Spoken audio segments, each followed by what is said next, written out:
Hello hi नमस्कार, कैसे हैं। तो एक और सरकारी नौकरी वाला क्वेश्चन लेके आए आप सभी के लिए। पता है आपको ये क्वेश्चन बहुत इंपॉर्टेंट है, परसेंटेज का क्वेश्चन है। क्वेश्चन पूछा है कि एक पंखा 1200 रुपया में खरीदा गया और 1500 रुपया में बेचा गया, लाभ प्रतिशत क्या होगा। इसमें पूछा है लाभ प्रतिशत। तो सबसे पहले एक चीज समझिएगा, क्वेश्चन का सोल्यूशन अगर आपको आंसर पता है तो इस इमोजी के साथ हमारी कमेंट बॉक्स में आंसर भेजिए, लेकिन उससे समझ पहले कंसेप्ट समझ के जाइए। क्या होगा कंसेप्ट देखिए।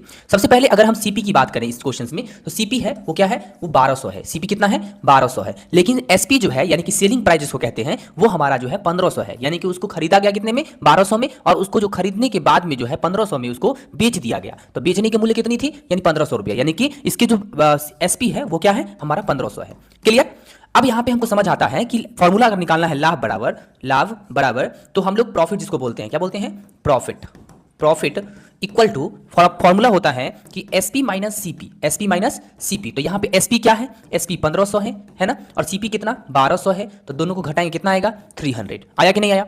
अब पूछा क्या था कि यहां के जो है प्रॉफिट परसेंटेज पूछा था, प्रॉफिट परसेंटेज। तो प्रॉफिट परसेंटेज का फॉर्मूला क्या लगाते हैं, वो सब लगाते हैं हम कि जो हमारा फॉर्मूला है, यानी कि जो हमारा आया है प्रॉफिट, तो प्रॉफिट क्या हो जाएगा, प्रॉफिट 300, ठीक है, अपॉन सीपी। तो सीपी कितना है 12, तो सीपी हो जाएगा, और इंटू में क्या हो जाएगा, 100। क्लियर। अब देखिए इसमें हम दो तरीके से बना सकते हैं। अगर हम इसको कट करें तो हो सकता है ये 2 जीरो से 2 जीरो खत्म, ठीक है। ये हो गया 4, यानी कि 1/4, यानी कि 1/4 जो आया, और इंटू क्या आया, 100 आया। क्लियर, क्लियर है कि नहीं क्लियर है। अब देखिए, अब यहाँ पे 25, ये चौका 100, यानी कि यहाँ पे 1 × 20